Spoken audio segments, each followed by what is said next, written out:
All right, so first thing we're going to talk about is parallel lines. Parallel lines are the easiest ones of parallel and perpendiculars. Parallel lines have the same slope. Now, if you watch the video that I posted about transformations, there I made some comments about parallel lines having the same slopes.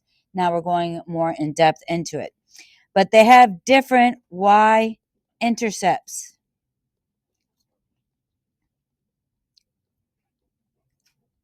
So, for example, we have these two equations.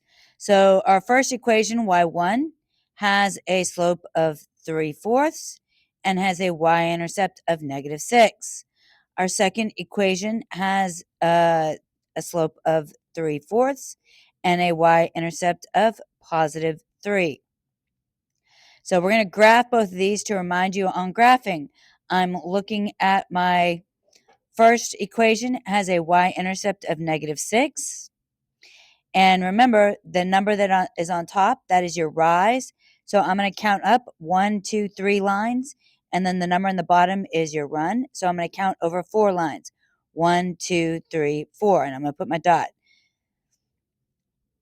Technically, we don't need to do any more. I'm going to go ahead and draw my line.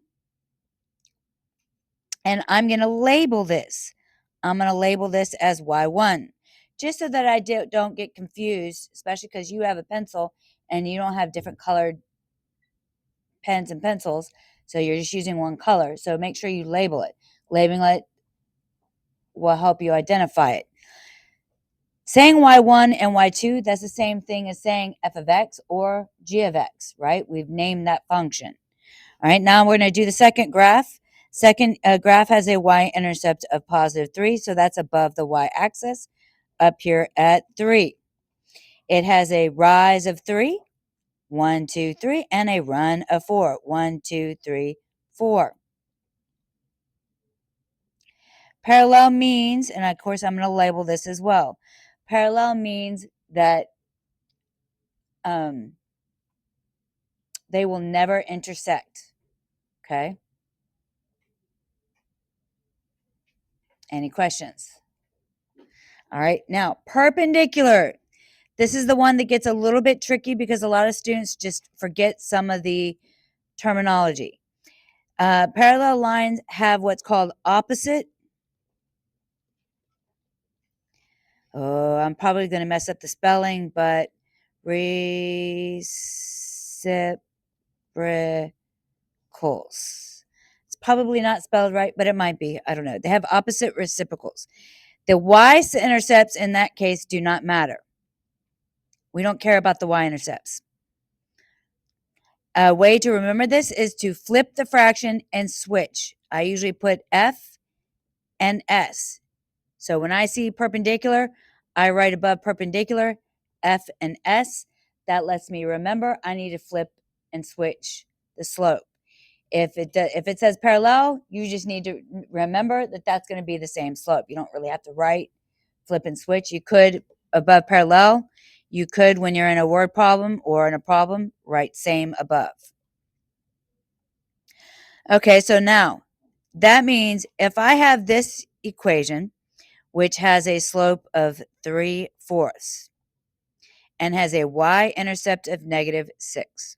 So we're going to go down here to -6. We have a rise of 3, 1, 2, 3, and a run of 4, 1, 2, 3, 4. That's y1. Now, notice on this one, we have a slope of -4/3 and a y-intercept of 4. So we flipped the fraction. It went from 3/4 to 4/3, and we switched the signs. It was positive. It's now negative. That's what we mean by opposite reciprocals. To flip the fraction means to reciprocate. So I'm going to go up here to 4, +4, and then I'm going to go down 4, 1, 2, 3, 4, and then write 3, 1, 2, 3. I'm going to go down 1, 2, 3, 4, 1, 2, 3, one more, just because I want to talk about where there's a special relationship that happens when they intersect. When we're perpendicular and they intersect, they make a 90-degree angle there. Also, there's a side comment that you can make. The product means the times of the slopes are equal to -1. So if I take 3/4 times -4/3, that would give me -1 when I multiply those two slopes together. Any questions on that? Did I go too fast anywhere? Do I need to redo anything? Hopefully, we're at least starting to get more familiar with graphing the slope and graphing the rise of the run.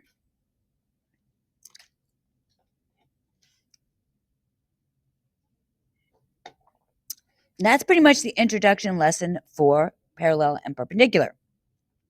So now we're going to talk about some of these and other ways to find those slopes.